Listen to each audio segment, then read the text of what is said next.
Hello adventurers, this is Zexty and welcome to my beginner's guide for life skill resources.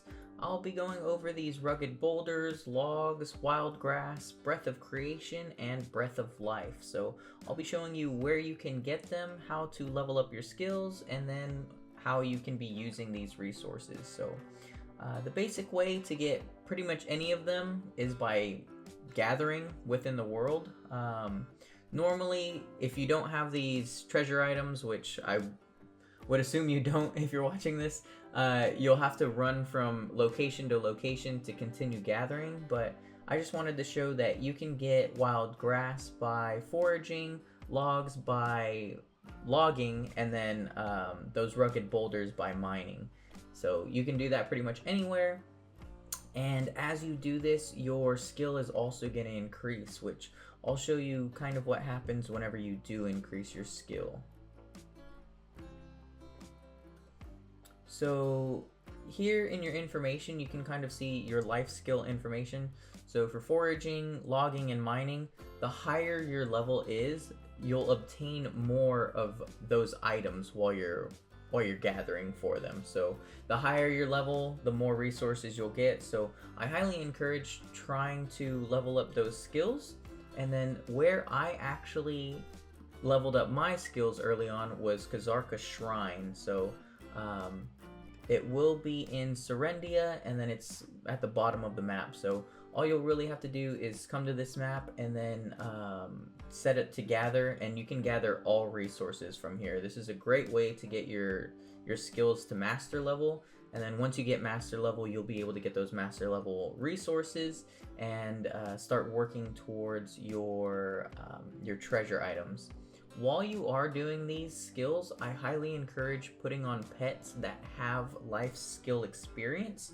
I have another pet guide just kind of going over that. If you want to watch it, I'll put it in the description. But again, the higher your level, the quicker that the more resources that you'll get from doing this. And then once you have these treasure items, it makes it a lot easier to actually gather for these resources. So again, just go to Kazarka Shrine and you can start working on your master level. Another way to get these resources is just from within your camp. You can pick up these little gather icons, and you have a chance of getting some of these resources. So as you saw, I got some rugged boulders, some logs. And then another great way would be doing these quests within your camp. So these are contribution quests. You're just trying to turn in some resources. They'll give you more in exchange, but this is also a great way to get contribution XP. So I highly encourage doing these pretty much anytime that you're in your camp. And as you can see, I just got 2 quests. So this is pretty quick and easy. And then the next way that I'm going to be showing you is actually just going to be with gathering with workers. So as you just saw there, I gathered, but I do want to show you that you can gather any of these resources, but you can either do focused gathering or not focused. If you do focused, you'll just get more resources out of it. It does cost more food, but it's not that much. And also, as you can see, the higher the vitality your workers are, the quicker they'll be whenever they're gathering these resources. So have your highest vitality workers gather the one-day ones and then kind of go down from there. Another way to get these resources is by doing this weekly task. So consume 200,000 food, and then you'll get 20,000 of those resources for each one. So that'll be for the rock, the grass, and the logs. Another great way to get these resources is from the market. So as you can see, I just purchased some wild grass. I got 10,000. Most of the time it's not selling in the market, so you'll have to put an offer in. And if you didn't know this, you can actually make an offer for higher than the maximum amount. So I just put it in for 16,000, and then I bought the maximum amount of 10,000. And 16k for that offer, it normally goes pretty quickly. So the last way that I wanted to show you to get these resources is by merchantry. So try to use the same workers for merchantry every time. The higher your level is for these specific gathering tasks, they'll actually get more of those items. So if you're at a lower level, they'll collect like one of them, and then as you scale higher, they'll collect more and more. So like they'll start to collect two or three, or as you can see for mine, they collect four. And then also, based on the color of that event, you'll get more resources. So the yellow's the highest, white would be the lowest, and this is a really great way to get resources. So jumping into the next thing, I did want to go over how to get Breath of Life and Breath of Creation. This one's fairly simple. You can get Breath of Life and Breath of Creation from doing any of these gathering tasks or gathering skills within the world. So in this case, I'm mining, and then I just got some Breath of Creation, but then I also just got some Breath of Life. So while you're leveling up in Kazarka Shrine, this is a great way to build up those Breath of Lives and Creations. Another good way is by doing desert temples. So in this case, Temple of Ohm would be the best way to get Breath of Life and Creation. You get a lot of Breath of Life and Creation while doing Ohm 1, 2, and 3. So make sure you're doing that every month. And then the last way I wanted to mention, someone had told me that you can get it from doing this Elite Guild raid. I don't do it very often, so I'm not entirely sure. So I just wanted to throw this in there. If you do this with your guild, you supposedly can get some Breath of Life and Creation. So if you can't, someone let me know in the comments. And then same thing as before, you can also purchase these from the market. These sell a lot less frequently, and it's a little bit more expensive than the other resources, but it's worth a shot. So just put it in order for more than the max bid, and then you can get it from there. So moving on, I did want to show you how you can actually spend these resources. So my personal favorite way to spend my resources is by crafting these extra large stamina potions. And you'll kind of see that the maximum amount is 2. But if you're using a worker that has higher dexterity, you can increase that maximum amount.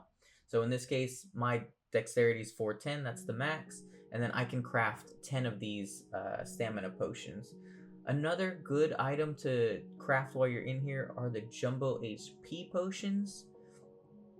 And then it's unfortunately, it's not the same as the stamina potions. You have a maximum amount you can craft no matter what, but that does go up based on the your level of the crafting. And then another great item is the Cron Stone. So similar to the Jumbo HP potion, there's a max you can make. But if you do still use higher dexterity workers, it will go quicker, so that's always a plus.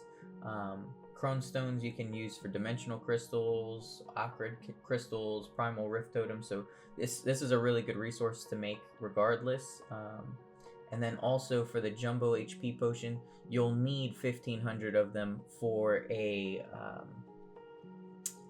treasure item component. So I highly encourage doing that. And then also, if you're just starting out, this is a great way to craft outfits. So you can craft armor outfits, weapon outfits, and then if you have more than one, so if you have 2, you can try to fuse them and try to make a higher grade outfit as well.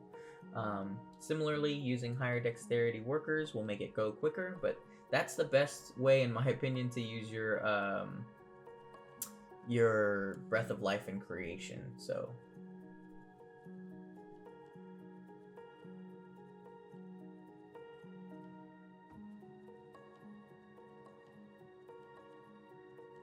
another way you can use these resources is just by crafting decorations. You will need to make some of these decorations for your collection log. So whenever you're going through your collection log, it'll ask you for certain things. That's where you're going to be doing it. And then also, you'll be using your resources that way.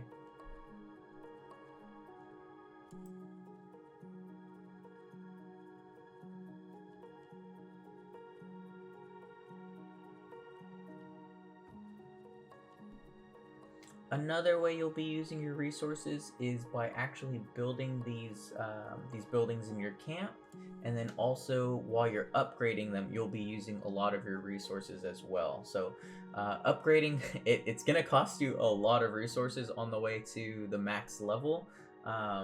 So just kind of keep that in mind. So you'll definitely be using these resources a lot early on, and you won't really be able to be saving that many. So other than that, the next way I wanted to show you was while you're in merchantry, you can actually exchange these resources. So as you can see, wild grass, you'll buy them with logs, but you'll end up with a net gain. So anytime you're doing merchantry, I encourage you doing this as well. And then while you're also here, you'll need to purchase food, and you'll purchase that food with those resources.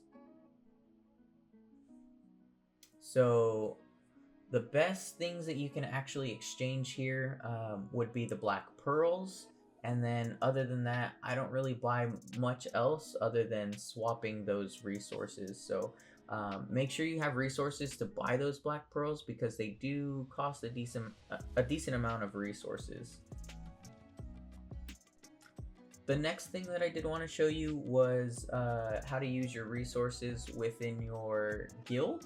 So for your guild fortress, whenever you have a node war coming up, you will have to basically offer up your resources to upgrade your node war structures. So you'll have your barricade, your defense towers, and your holy artifact, and those will all use your logs, your boulders, and your grass. So keep that in mind. That's pretty much everything that I had for you today. If you have any questions, please let me know in the comments, and then I hope this does help you. If it did, please leave a like and subscribe. I, once again, greatly appreciate it every single time. So I'll hopefully see you in the next one. Thank you. Bye.